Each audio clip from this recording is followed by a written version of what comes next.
नमस्कार दोस्तों, बहुत बहुत स्वागत है आपका इस वीडियो में। पिछली वीडियो में हमने मौर्य काल से संबंधित कुछ क्वेश्चंस किए थे और इस वीडियो में हम विदेशी आक्रमणकारी जैसे कि यूनानी, शक, पल्लव, कुषाण इनके बारे में क्वेश्चंस देखेंगे। इसके अलावा शुंग, कंठव और सातवाहन इनके बारे में भी कुछ क्वेश्चंस करेंगे। तो चलिए शुरू करते हैं। पहला क्वेश्चन है, किस संग्रहालय में कुषाण कालीन मूर्तियों का संग्रह है? तो कुषाण के काल की जो मूर्तियां हैं वो किस संग्रहालय में हैं? तो वो हैं मथुरा संग्रहालय में, ऑप्शन ए मथुरा संग्रहालय। नेक्स्ट है, सातवाहनों ने अपना आरंभिक शासन कहाँ शुरू किया था?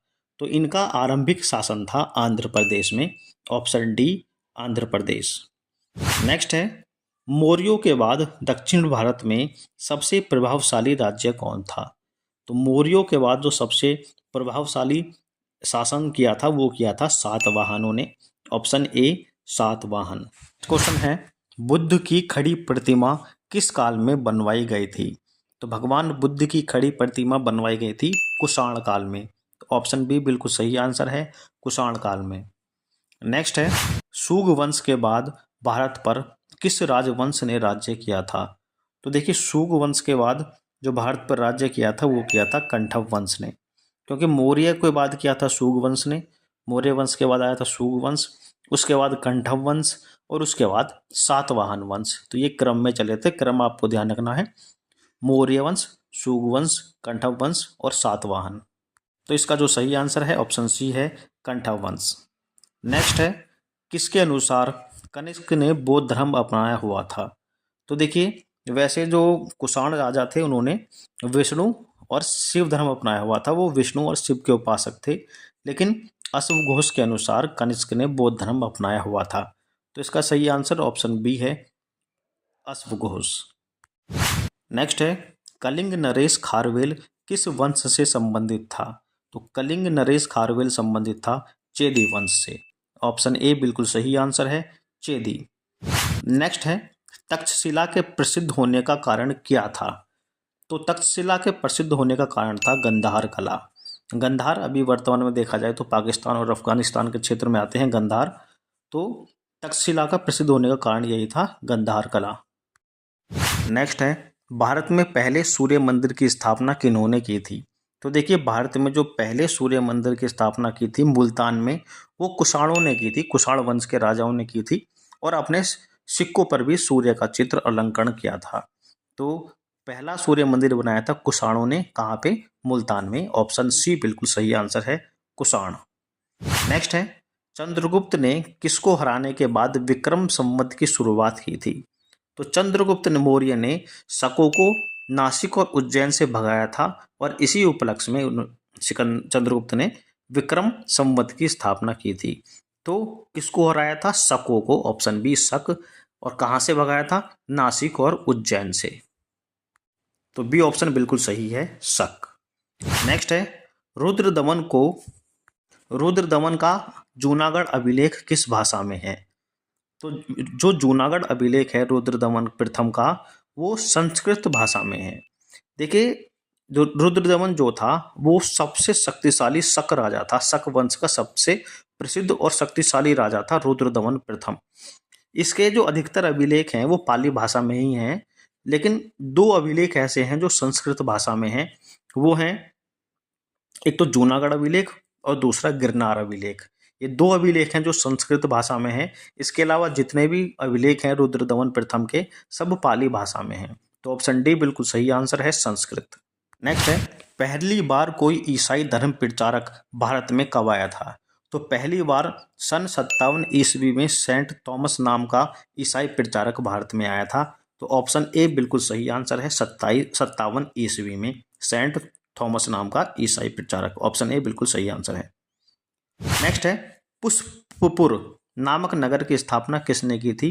पुष्पपुर, जिसे आज पेशावर कहा जाता है, तो उसकी स्थापना की थी कनिष्क ने, ऑप्शन ए बिल्कुल सही आंसर है, कनिष्क। नेक्स्ट है, चौथी बौद्ध संगति के उपाध्यक्ष और मुख्य अतिथि कौन थे? देखिए, यहाँ पे अध्यक्ष नहीं पूछा गया है कि चौथी बौद्ध संगति के अध्यक्ष कौन थे, यहाँ पूछा गया है उस चौथी बौद्ध संगति के उपाध्यक्ष और मुख्य अतिथि कौन थे? तो वो थे अश्वघोष, ऑप्शन बी बिल्कुल सही आंसर है। अश्व घोष ये एक राजकवि थे और अध्यक्ष तो आपको पता होगा वो थे वसुमित्र। नेक्स्ट है बुद्ध चरित्र की रचना किसने की थी? तो बुद्ध चरित्र नामक ग्रंथ लिखा गया था अश्व घोष के द्वारा। ऑप्शन ए अश्व घोष। नेक्स्ट है कल्पसूत्र की रचना किसने की थी? तो कल्पसूत्र एक महत्वपूर्ण ग्रंथ है भारतीय इतिहास में देखा जाए तो, जिसकी रचना नागार्जुन ने की थी। Option C. और कल्पसूत्र नामक पुस्तक में ही नागार्जुन ने सापेक्षता का सिद्धांत दिया था, जो कि आइंस्टीन ने भी दिया था सापेक्षता का सिद्धांत, और वही सिद्धांत नागार्जुन ने कल्पसूत्र नामक पुस्तक में दिया था। इसीलिए नागार्जुन को भारत का आइंस्टीन भी कहा जाता है। तो ऑप्शन सी बिल्कुल सही आंसर है, नागार्जुन। नेक्स्ट है सुग वंश के राजा किस धर्म के अनुयायी थे?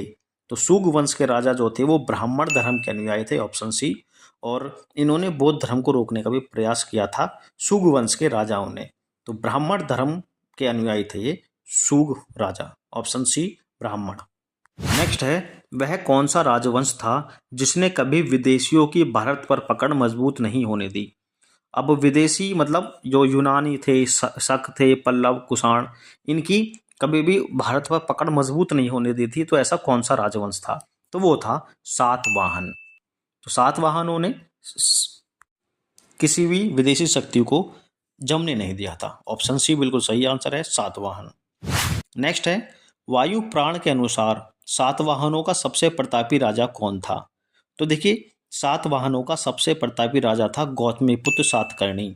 ऑप्शन बी बिल्कुल सही आंसर है, गौतमीपुत्र सातकर्णी। इसने शक, पल्लव, कुषाणों को भारतीय सीमा से बाहर खदेड़ दिया था। शकों को भी, पल्लवों को भी और कुषाणों को भी।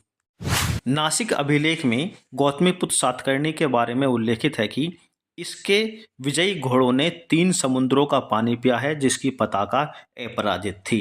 ये शब्द लिखे गए हैं नासिक अभिलेख में। तो इस क्वेश्चन का सही आंसर है option B, Gautamiputra Satakarni. Next है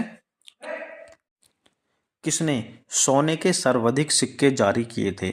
4 ऑप्शन आपके सामने हैं और इसका सही आंसर है ऑप्शन ए, कुषाण वंश के राजाओं ने सर्वाधिक सोने के सिक्के जारी किए थे और यूनानियों ने सबसे पहले सोने के सिक्के जारी किए थे। यदि सबसे पहले आए तो यूनानी और सबसे अधिक आए तो है कुषाण। तो बस इस वीडियो में इतना ही था। यदि आपको ये वीडियो पसंद आई हो तो वीडियो को लाइक जरूर कीजिएगा और चैनल को सब्सक्राइब कर लीजिएगा इसी तरीके की वीडियो को देखने के लिए। तो इस वीडियो में इतना ही है। धन्यवाद।